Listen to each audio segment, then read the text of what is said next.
It's 7 o'clock in the morning. Kind of chilly here in Sacramento area, but I love this time of morning.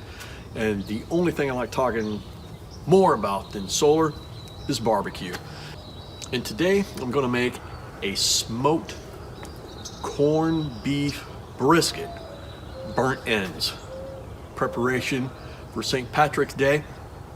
Can't wait. I'm gonna walk you through the whole thing on this Masterbuilt Gravity 560. Let's get this thing unwrapped and get going.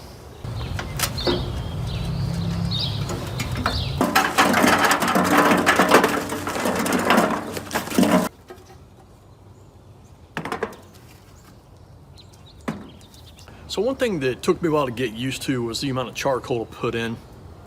And for me, just using, this Kingford briquettes, just like that. If I fill it up, I can probably get about 6.5 hours, depending on, the temperature. That's about 250 degrees. I get 6.5 hours. But like I said, it depends on a lot of things like the outside temperature, if there's a lot of wind. So just kind of keep that in mind.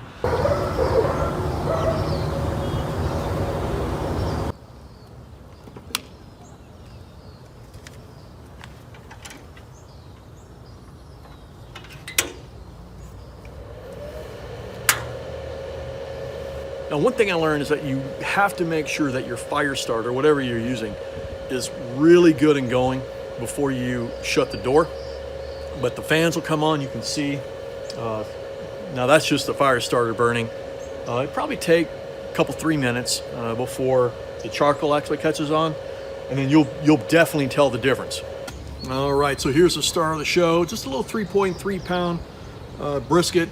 Comes with the spices and all that. I just put a mustard rub on there and put the spices over that thing and left it in the fridge overnight.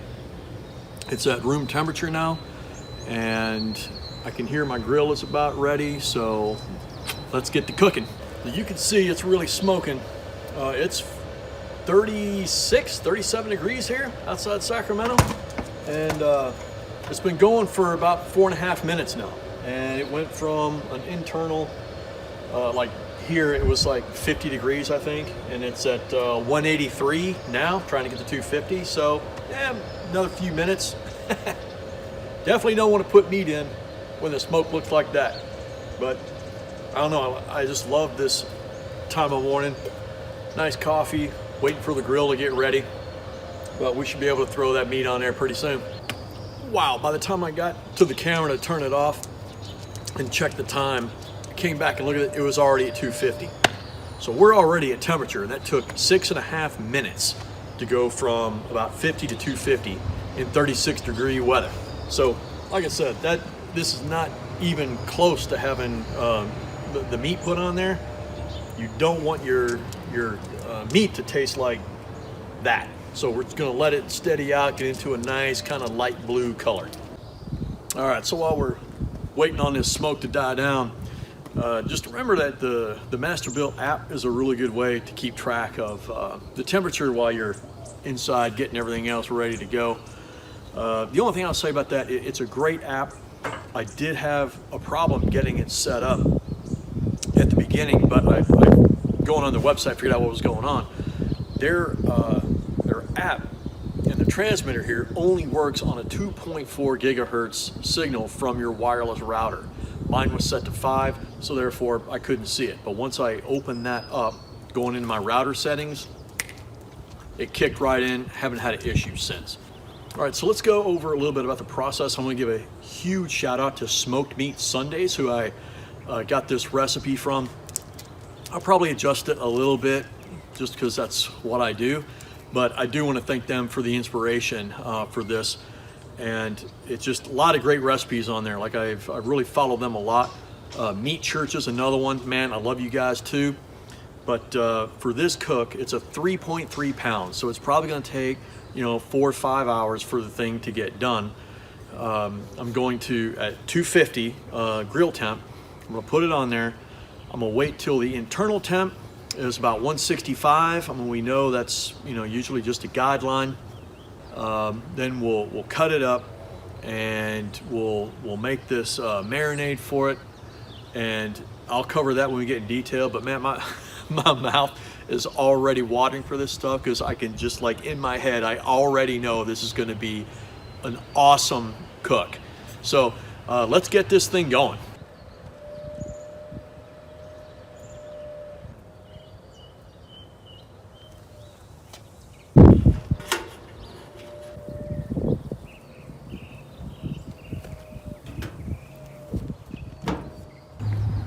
So I'm using a ThermPro Wi-Fi meat temperature probe, and this thing is awesome. Like, it's never done me wrong. It's fully customizable. You can go by meat or by temperature. It's all customized using arrows and all kinds of stuff. So got this on Amazon, pretty reasonable.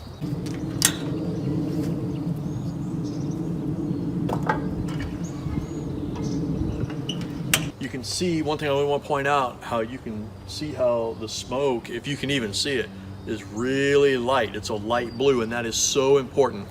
I think a lot of you would agree that we probably put things in too soon, and then your meat just tastes like some kind of chemical. Yeah, I mean, we've all been there, but just make sure that it looks like this. But I'm gonna leave that thing in there for 3 hours.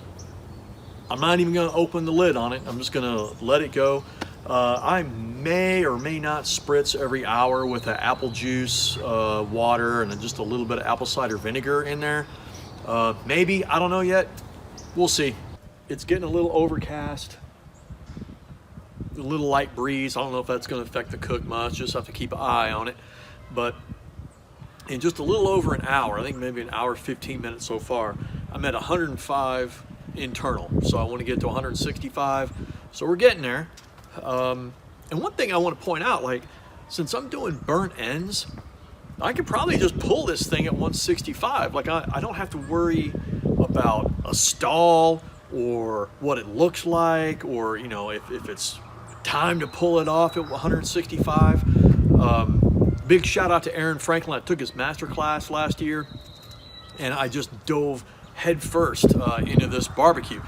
One of these days I'll get a real offset and try to find some post oak here in California, but this is what I'm gonna do for now. But he's really good at how to, you know, judge when your meat is ready to pull and wrap and take off and all that. It's just really good. It's a force of habit. When I was talking earlier, I don't have to worry about any of that, because we're chopping these things up into 1-inch chunks, and we're just gonna make some burnt ends out of it. All right, so it's been 3.5 hours. I'm at 153 internal. You can't see it, but the little screen turns green. Let me know I'm getting close. Looks like I've been going up about 30 degrees internal temperature in an hour. So 153, 165, I should be getting there pretty quick. But I'm gonna take a look at it. I usually check on it in the 3-hour point, but I got busy doing something. But I'm gonna take a look at it and see if I need to start spritzing it. All right, so like I said, I'm not gonna need much. Just gonna give it a couple spritz there. It's just apple juice, a little bit of apple cider vinegar, and some water. But yeah, that's how much I'm using. Got this thing at Lowe's, works pretty good. So we'll come back and check on it later.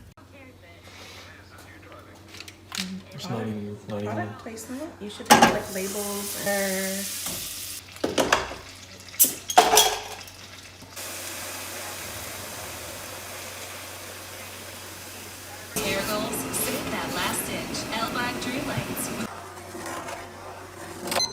So this sound means we've hit the internal 165. Time to put on my Gumby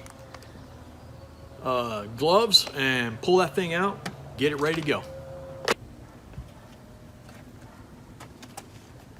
Oh boy, look at that. We're gonna cut this 1-inch pieces. It's so hard to carve with these stupid gloves. I'll get some good, those black insulated ones eventually. Yeah, the dogs are always around. Always. Huh? You think you're getting some of this? Yeah, you probably will. Man, I tell you, the dogs are going crazy. I'm going crazy. It just smells so good. And Oh, it tastes good. In handy. I mean, look at that. That's the end. Oh my goodness, that's gonna be so good. But I'm not even gonna cut those up. I'm gonna leave them that big, and we'll just have a good treat. So, yeah, like I said, I'll give me some of those black laws, but hose is right there, so that's good enough for now. So let's get the marinade and get this going. I'm gonna pour this on here. Recipe is in the comment section or the description of the video. All right, I love my table. My son and I made this last year. Great barbecue table. So, oh boy, does that look good. So, I'm gonna coat them down, and we're gonna put them, matter of fact, I think I'm gonna save some charcoal. I'm just gonna put them in the oven, yeah? But I'm gonna bump it up to 265. And the point of this, next part of the cook, is to get them really tender. I'm gonna wrap these things up. All right, so they're wrapped. Put them in the oven at 265, and we'll just wait a couple hours and see how it goes. I tell you, maybe it's the Bud Light Orange talking, but I really like Bud Light Orange. Happy camper. Dogs got their scraps. I can now chill out for a couple hours and see how the cook goes. I'm actually taking this to a buddy's house. He's having a St. Patrick's Day get together. He's actually doing a brisket, and so I'm just kind of bringing an app. All right, so I just pulled this out of the oven. It smells so good. The whole house just smells good. Now we still have to take this off and then let it cook for about another hour, maybe 30 minutes to let everything kind of reduce down. But I'm gonna do that at my buddy Vince's house. So he's already got a brisket that he pulled out, and I'm gonna take this over there, and then we'll do the reveal. We're rolling. All right. Hey, Greg. Tell us what you got here. Okay, so as you guys know, I've been spending all day on this, and now we're at the last part. So I put this in the oven. I bumped it up to 300 instead of 265, just to kind of render all that down. So it's been an hour uncovered. I've had some Jameson and some other Irish whiskey, so I highly recommend Green Spot. Yes, Green man, Spot. So It is good. delicious. That's so good. Bam, there it is. So now we're gonna try it. Vince, Yeah. you get the first one. We'll Go do it ahead, together. man. We gotta do it together, man. Okay. Corned beef brisket burn-ins. Schlanche. Oh, man. A little hot. It is hot. It just came out of the oven. Very good. Very good, man. Love that. Thanks, Greg. You Appreciate it. on my barbecue, buddy. Happy St. Patio Day. Absolutely. You guys take care. Thanks for watching.